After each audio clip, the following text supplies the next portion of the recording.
আকাশবাণী কলকাতা খবর পড়ছি শুভ্রা চক্রবর্তী। বিশেষ খবর। প্রধানমন্ত্রী নরেন্দ্র মোদী আজ ভিডিও কনফারেন্সিং এর মাধ্যমে পণ্ডিত দীনদয়াল উপাধ্যায় পেট্রোলিয়াম বিশ্ববিদ্যালয়ের ৮ম সমাবর্তনের উদ্বোধন করেছেন। দেশে করোনা থেকে আরোগ্যের হার আরও কিছুটা বেড়ে ৯৩.৬৭% হয়েছে। প্রধানমন্ত্রী আজ পঞ্চদশ জি20 শিখর সম্মেলনে অংশ নেবেন। করোনা আবহে আজ ৪ দিনের ছট পুজো শেষ হয়েছে। চন্দননগরে ৪ দিনের ঐতিহ্যমণ্ডিত জগদ্ধাত্রী পুজোর আজ সপ্তমী। সপ্তম ইন্ডিয়ান সুপার লিগ আইএসএল এ জয় দিয়ে এটিকে মোহনবাগান তাদের অভিযান শুরু করেছে। করোনা সংক্রমণ এড়াতে মাস্ক পরুন ও ঠিকভাবে পরুন, ২ গজ দূরে থাকুন, নিরাপদ দূরত্ব বজায় রাখুন, হাত ও মুখ পরিষ্কার পরিচ্ছন্ন রাখুন। আসছি বিস্তারিত খবরে। প্রধানমন্ত্রী নরেন্দ্র মোদী আজ ভিডিও কনফারেন্সিং এর মাধ্যমে গান্ধীনগরে পণ্ডিত দীনদয়াল পেট্রোলিয়াম বিশ্ববিদ্যালয়ের ৮ম সমাবর্তনের উদ্বোধন করেছেন। এর মধ্যে আছে ১৭ কোটি টাকা ব্যয়ে তৈরি ৪৫ মেগাওয়াট উৎপাদন ক্ষমতা সম্পন্ন মনোক্রিস্টালাইন সৌর ফটোভোল্টিক প্যানেল। এছাড়াও তিনি দীনদয়াল পেট্রোলিয়াম বিশ্ববিদ্যালয়ের উদ্ভাবন এবং ইনকিউবেশন কেন্দ্র, প্রযুক্তি বাণিজ্য ইনকিউবেশন, অনুবাদমূলক গবেষণা কেন্দ্র এবং স্পোর্টস কমপ্লেক্সের উদ্বোধন করেন। তিনি বলেন, देश की एनर्जी सिक्योरिटी से जुड़े स्टार्टअप इकोसिस्टम को मजबूत करने के लिए भी लगातार काम हो रहा है। इस सेक्टर के आप जैसे स्टूडेंट्स और प्रोफेशनल्स के लिए एक विशेष फंड भी बनाया गया है। अगर आपके पास भी कोई आइडिया हो, कोई प्रोडक्ट हो या कोई कंसेप्ट हो जिसे आप इंक्यूबेट करना चाहते हैं, तो ये फंड आपके लिए एक बेहतरीन अवसर भी है, एक सरकार की तरफ से तोहफा भी है।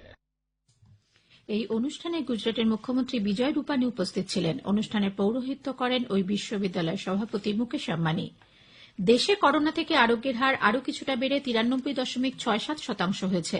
৮৪,৭৮,১২৪ জন সুস্থ হয়ে উঠেছেন। গত ২৪ ঘণ্টায় সারা দেশে সুস্থ হয়েছেন প্রায় ৫০,০০০ মানুষ।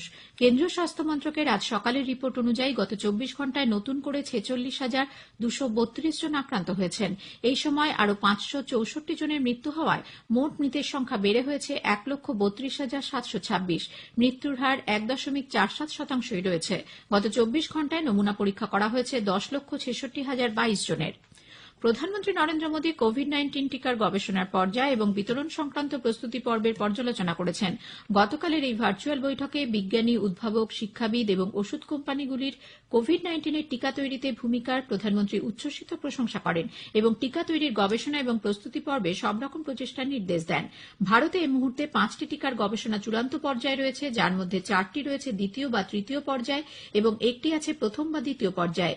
ইতোমধ্যেই বাংলাদেশ, মায়ানমার, কাতার, ভুটান, সুইজারল্যান্ড, বাহরিন, অস্ট্রিয়া এবং দক্ষিণ কোরিয়ার মতো দেশগুলি ভারতে তৈরি টিকার ক্ষেত্রে অংশীদারিত্ব এবং তা ব্যবহারে উৎসাহ দেখিয়েছে।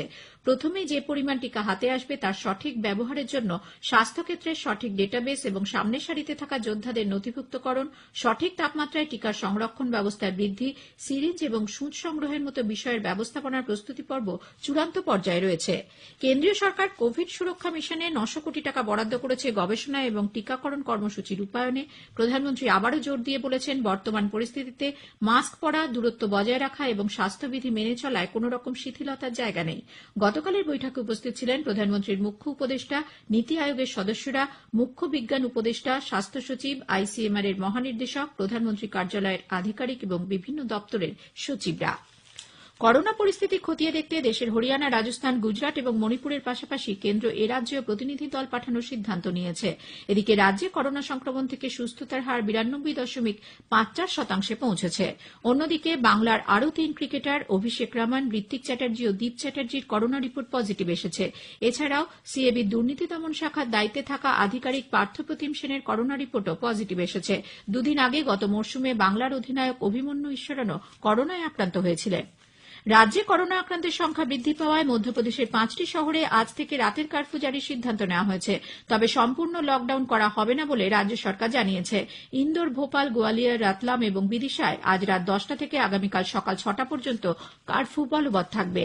অন্যদিকে করোনা অতিমারি আবহে গুজরাট সরকার আমেদাবাদ শহরে গতকাল রাত ৯টা থেকে সোমবার সকাল ৬টা পর্যন্ত টানা কার্ফিউ জারি করেছে। করোনা সংক্রমণ বাড়তে থাকায় রাজ্য সরকার আগেই নৈশ কার্ফিউ বলবৎ করেছিল। কোভিড-১৯ সংক্রমণ বেড়ে যাওয়ায় কানাডার বৃহত্তম শহর টরন্টোকে আবার লকডাউনের অধীনে নিয়ে যাওয়া হয়েছে। আগামী সোমবার থেকে অত্যাবশ্যকীয় নয় এমন সমস্ত পরিষেবা এবং ব্যবসা বন্ধ রাখা হচ্ছে। উল্লেখ্য, কানাডায় একদিনে 5,000-এর মতো মানুষ নতুন করে সংক্রমিত হচ্ছেন। আসন্ন শীতের মরশুমে মৃত্যুর সংখ্যা বাড়বে বলে মনে করা হচ্ছে। এদিকে মার্কিন রাষ্ট্রপতি ডোনাল্ড ট্রাম্পের বড় ছেলেরও কোভিড-19 সংক্রমণ ধরা পড়েছে, তবে তার কোনো উপসর্গ নেই বলে জানা গেছে। কেন্দ্রীয় বৈদ্যুতিন ও তথ্য প্রযুক্তি মন্ত্রক আরোগ্য সেতু অ্যাপের স্বচ্ছতা বাড়াতে এর ব্যাক এন্ড কোড প্রকাশ করেছে। এর আগে অ্যান্ড্রয়েড এবং iOS ভার্সন প্রকাশিত হয়। ব্যাক এন্ড সোর্স কোড সরকারের নীতি অনুযায়ী প্রকাশ করা হবে বলে জানানো হয়েছে। মন্ত্রক এক বিবৃতিতে জানিয়েছে, কোভিড-19 অতিমারির বিরুদ্ধে ভারতের লড়াইয়ে আরোগ্য সেতু অ্যাপ ইতোমধ্যেই অত্যন্ত কার্যকরী প্রমাণিত হয়েছে। অ্যাপটির সোর্স কোড প্রকাশিত হলে এর স্বচ্ছতার বিষয়েও মন্ত্রকের প্রতিশ্রুতি পালিত হবে। ইতোমধ্যেই অ্যাপটি 16,43 লক্ষ মানুষ ব্যবহার করছেন। এই খবর প্রচারিত হচ্ছে আকাশবাণী কলকাতা কেন্দ্র থেকে। প্রধানমন্ত্রী নরেন্দ্র মোদী আজ পঞ্চদশ G20 শিখর সম্মেলনে অংশগ্রহণ করবেন। দুদিনের এই সম্মেলনের পৌরোহিত্য করবে সৌদি আরব।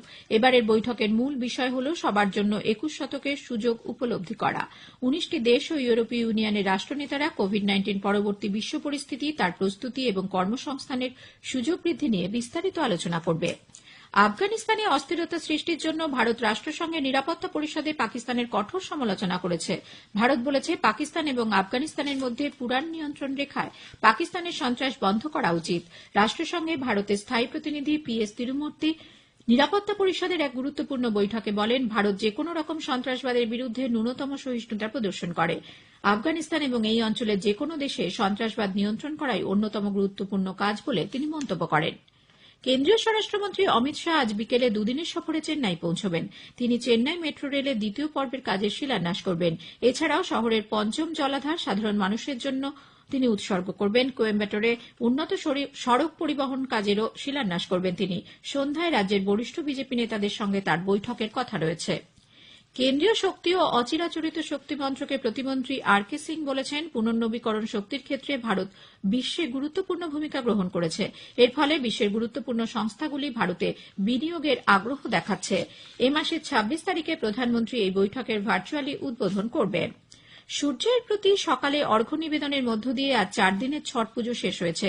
লৌকিক বিশ্বাস অনুযায়ী সূর্য দেবতা এবং তাঁর স্ত্রী উষা দেবীর প্রতি ছট পুজোয় নিবেদন অর্পণ করা হয়। এদিকে আজ ভোররাত থেকে তুমুল বৃষ্টির জন্য পুণ্যার্থীরা ব্যাপক সমস্যায় পড়েন। জেলা থেকেও করোনা বিধি মেনে ছট পুজো পালনের খবর পাওয়া গেছে।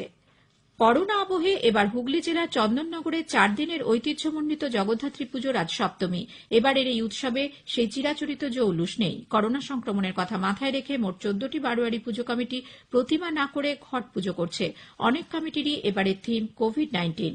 নদিয়ার কৃষ্ণনগরে জগদ্ধাত্রী পুজো দুদিনের। আগামী সোমবার একদিনেই সপ্তমী, অষ্টমী, নবমীর পুজো সম্পন্ন হবে।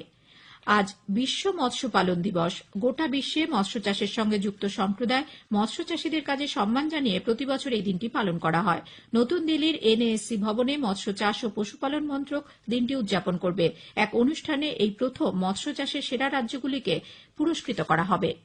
সপ্তম ইন্ডিয়ান সুপার লিগ ISL এর জয় দিয়ে অভিযান শুরু করল এটিকে মোহনবাগান। গোয়ার বাম্বুলিমে GMC স্টেডিয়ামে গত সন্ধ্যায় উদ্বোধনী ম্যাচে এটিকে মোহনবাগান 1-0 গোলে কেরালা ব্লাস্টার্সকে হারিয়ে দিয়েছে। খেলার 67 মিনিটে রয় কৃষ্ণ জয়সূচক গোলটি করেন। দেশের ঐতিহ্যবাহী দল গতবারের আই-লিগ জয়ী মোহনবাগানের সঙ্গে গত মরশুমের ISL চ্যাম্পিয়ন এটিকে সংযুক্তিকরণের পর এবারের লিগে এটিকে মোহনবাগান নামে দল দেশের 1 নম্বর লিগে আত্মপ্রকাশ করেছে। আগামী শুক্রবার শতাব্দী প্রাচীন SC ইস্টবেঙ্গল এটিকে মোহনবাগানের বিরুদ্ধে ডার্বি ম্যাচ দিয়ে তাদের লিগ যাত্রা শুরু করবে। করোনা আবহে জৈব সুরক্ষা বলয়ে গোয়ায় এবার ISL অনুষ্ঠিত হচ্ছে। আজ তিলক ময়দানে north east united FC Mumbai city FCর বিরুদ্ধে খেলবে। খেলা শুরু হবে সন্ধ্যে 7:30টায়। শেষ করার আগে খবরের বিশেষ অংশ আরেকবার। প্রধানমন্ত্রী নরেন্দ্র মোদী আজ ভিডিও কনফারেন্সিং এর মাধ্যমে পণ্ডিত দীনদয়াল পেট্রোলিয়াম বিশ্ববিদ্যালয়ের 8ম সমাবর্তনের উদ্বোধন করেছেন।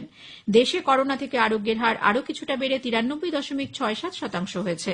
প্রধানমন্ত্রী আজ পঞ্চদশ G20 শিখর সম্মেলনে অংশ নেবেন। করোনা আবহে আজ 4 দিনের ছট পুজো শেষ হয়েছে। চন্দননগরে 4 দিনের ঐতিহ্যমণ্ডিত জগদ্ধাত্রী পুজোর আজ সপ্তমী। সপ্তম ইন্ডিয়ান সুপার লিগ ISL এ জয় দিয়ে এটিকে মোহনবাগান তাদের অভিযান শুরু করেছে।